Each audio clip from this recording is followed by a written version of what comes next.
नमस्कार, स्वागत आहे तुमचं सुषमास किचन मध्ये। आज आपण कारल्याचे काप तयार करणार आहोत। अगदी कुरकुरीत काप हे तयार होतात। कारल्याची भाजी न खाणारे सुद्धा हे कारल्याचे काप अगदी आवडीने खातात।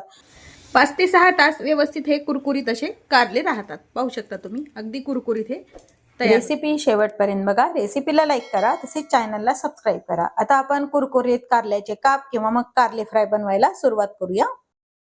कारले फ्राय बनवण्यासाठी इथे मी कारली कट करून याचं बी काढून घेतलेलं आहे। कारली स्वच्छ धुवून घ्यायची आणि याचं बी काढायचं आणि हे अशा गोल गोल चकत्या करून घ्यायच्यात। फार जाड नाही व फार पातळ नाही, अशा चकत्या करून घ्यायच्यात। हे पांढरे कारले आहेत, काही हिरवी कारली पण मिळतात या पद्धतीने, पण हे पांढऱ्या कारल्याचे पण तुम्ही करू शकता किंवा मग असे जे हिरवी कारली मिळतात याचे पण अशी कारली फ्राय करू शकता। इथे मी 3 कारली आहेत हे कट करून घेतलेली। आता यावरती आपण 1 लिंबाचा रस टाकून घ्यायचा आहे। याचा कडूपणा जाण्यासाठी याला 15 मिनिट असं हळद मीठ आणि लिंबू लावून ठेवून द्यायचंय। थोडीशी हळद टाकून घेतली आहे, मीठ टाकून घ्यायचंय आणि हे व्यवस्थित हाताने मिक्स करून घ्यायचंय। आता यावरती झाकण टाकून 10 ते 15 मिनिट हे असेच कारले ठेवून द्यायचे। 10 ते 15 मिनिट झाले तर व्यवस्थित कारले आपले हळद मीठ आणि लिंबू मध्ये मुरल्या गेलेत। यात जे एक्स्ट्राचं हे असं पाणी निघतं हे पूर्ण आपल्याला पाणी काढून टाकायचं, म्हणजे या पाण्यामध्ये कारल्याचा पूर्ण कडवटपणा निघून जातो।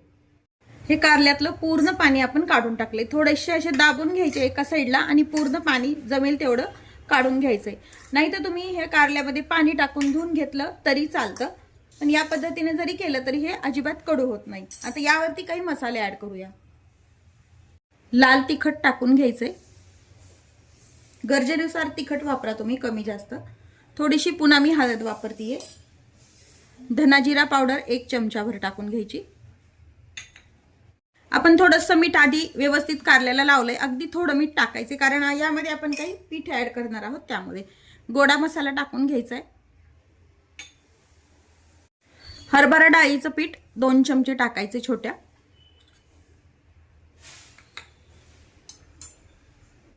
आणि त्याच चमच्याने 1 चमचा तांदळाचं पीठ टाकून घ्यायचे। तांदळाचं पीठ नसेल तर नाही टाकलं तरी चालतं।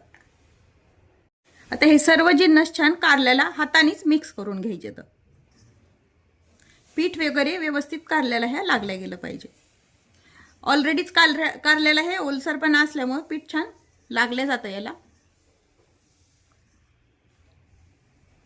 कारल्याला आपण पीठ सर्व लावून घेतलेलं आहे। पिठाचं प्रमाण कमी जास्त पण करू शकता, जरी पीठ व्यवस्थित लागलं गेलं नाही तर वरतून तुम्ही टाकू शकता। व्यवस्थित पीठ लागलं गेलंय आपल्या कारल्याला पूर्ण।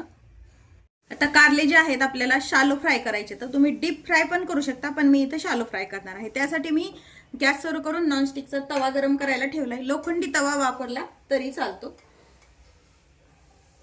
यामध्ये 1 पळीभर तेल टाकून घ्यायचंय। तेल जे आहे ना पूर्ण तव्यावरती स्प्रेड करून घ्यायचं।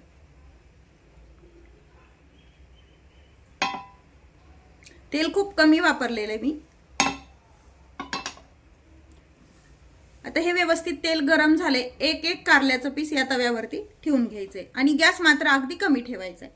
कमी गॅसवरतीच हे फ्राय करून घ्यायचे, म्हणजे व्यवस्थित अगदी कुरकुरीत होतात। सर्व कारली बसतील तेवढी आपण यावरती ठेवून घ्यायची। तर जेवढी बसतील तेवढी कारली मी तव्यावरती ठेवून घेतलेली आहेत। अगदी कमी गॅसवरती एक साइड छान खरपूस आधी भाजून घ्यायची आहे।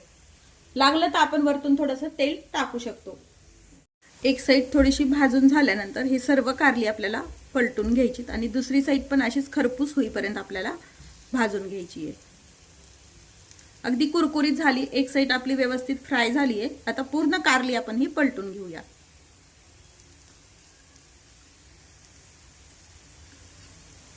आणि याच पद्धतीने मीडियम गॅस अगदी कमी गॅसवरती हे दुसरी साइड पण आपल्याला कुरकुरीत करून घ्यायची। आता यातली जी कारली आपली व्यवस्थित फ्राय झाली, ही नवीन टाकलेली आहे, ही बाकीची आपली व्यवस्थित फ्राय झालेली आहे। एका चमच्यानी काढून घ्यायची आहे किंवा मग मोठा झाऱ्या पण तुम्ही वापरू शकता। काढून एका टिश्यू पेपरवरती काढायचे, म्हणजे याचं एक्स्ट्राचं जो थोडंफार तेल असेल तर ते पण पूर्ण निघून जातं। आता हे सर्व झालेली कारली जी आहे ते पूर्ण आपण काढून घेऊया। जी फ्राय झालेली कारली आहे ती टिश्यू पेपरवरती काढून घेतलेली आहे आणि दुसरी बॅच पण आपण त्याच पद्धतीने फ्राय करून घेतो। सर्व आपले कारले तयार आहेत. पाहू शकता अगदी कुरकुरीत हे कारले तयार होतात आणि 5 ते 6 तास छान असे राहतात. 5 ते 6 तास व्यवस्थित हे कुरकुरीत असे कारले राहतात. पाहू शकता अगदी कुरकुरीत होतात. पाहू शकता तुम्ही. रेसिपी नक्की करून पहा. रेसिपीला लाईक करा, चॅनलला सबस्क्राईब करा, तसेच बेल नोटिफिकेशन पण ऑलवर प्रेस करा.